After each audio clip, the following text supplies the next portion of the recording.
Ndeye Mariam Ndiaye. Mesdames et messieurs, bonjour. La décharge de Mbeubeuss, considérée comme une bombe écologique par nos confrères de Sud Quotidien. D'ailleurs, ils nous proposent tout un dossier sur Mbeubeuss qui constitue une menace réelle pour les populations de Dakar. En effet, Mbeubeuss est en permanence ravagée par le feu qui couvre sous les déchets. Elle émet des fumées toxiques qui indisposent les habitants de Keur Massar, Malika, Keur Mbaye Fall et Rufisque. Aussi, la décharge, à cet égard, présente un certain nombre de risques sanitaires et environnementaux et contribue de ce point de vue au réchauffement climatique avec ses émissions de méthane et de CO2 considérées comme des gaz à effet de serre. Mbeubeuss qui pollue la nappe phréatique est également émettrice de polluants organiques comme les dioxines et les furanes connus pour leur résistance et qui ont un impact négatif sur la santé humaine. Cependant, malgré tous ces aspects dangereux, Mbeubeuss a une vie et une histoire humaine.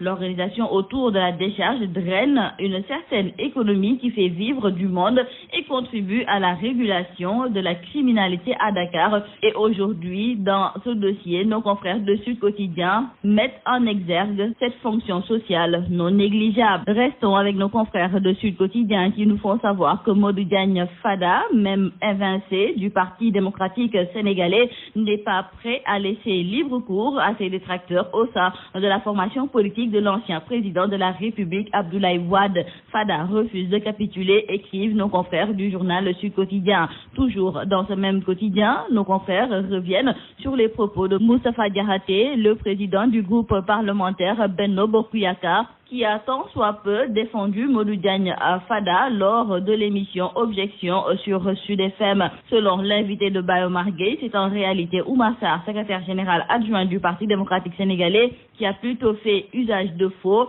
À l'en croire, bien qu'il soit coordonnateur du dit parti, il n'avait pas la qualité requise pour présenter une liste. Et toujours concernant cette guéguerre au sein du Parti démocratique sénégalais, Moustapha Diakhaté pense que si le PDS est confronté à des problèmes, ce n'est aucunement du fait du pouvoir en place. En tout état de cause, Modou Diagne Fada a été exclu du Parti démocratique sénégalais. Cependant, dans le quotidien LAS, nos confrères écrivent que Fada a décidé d'engager la résistance. Dans le journal Enquête, nos confrères nous parlent de cette rencontre des partisans de Modou Diagne Fada qui s'est tenue donc ce samedi. Et à l'issue de cette rencontre, le porte-parole des frondeurs Massamba Thioro Sall a fait savoir que les réformateurs jugent illégale la décision du Parti démocratique sénégalais.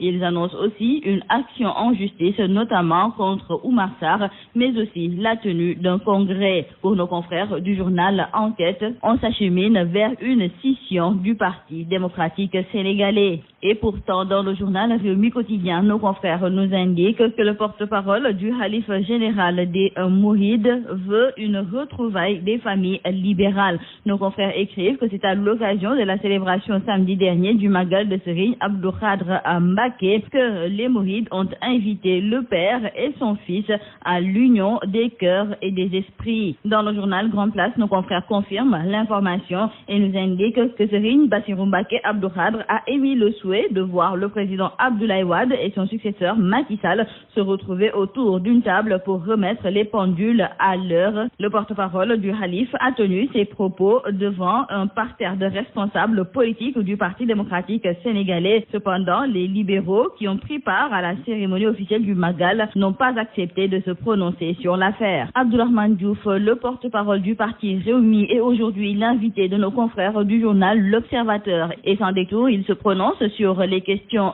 brûlantes de l'actualité et concernant justement le renouvellement du bureau de l'Assemblée nationale. Abdourahmane Diouf trouve que ce qui s'est passé est une régression démocratique grave pour notre pays et sur le fait qu'on entend de moins en moins son leader Idrissa Seck. Abdourahmane Diouf trouve qu'Idrissa Seck parle ou se taise. Ce qui est important, c'est qu'il travaille avec son équipe à l'identification des problèmes majeurs du Sénégal auxquels il faudra trouver une solution. Dans le journal Le Quotidien, nos confrères accueillent dans leur colonne Aminata Touré, l'envoyé spécial du chef de l'État, et dans l'entretien qu'elle leur a accordé, l'ex-premier ministre dissèque l'actualité nationale mais insiste sur la traque des bien mal acquis. Elle suggère d'ailleurs de faire évoluer la CREI vers des normes démocratiques. Et nous terminons par la lutte dans le journal Sunu Lamb. C'est Balla Gaye numéro 2 qui prévient ses prochains adversaires. Il leur fait savoir qu'il n'acceptera plus de perdre, quitte à mourir.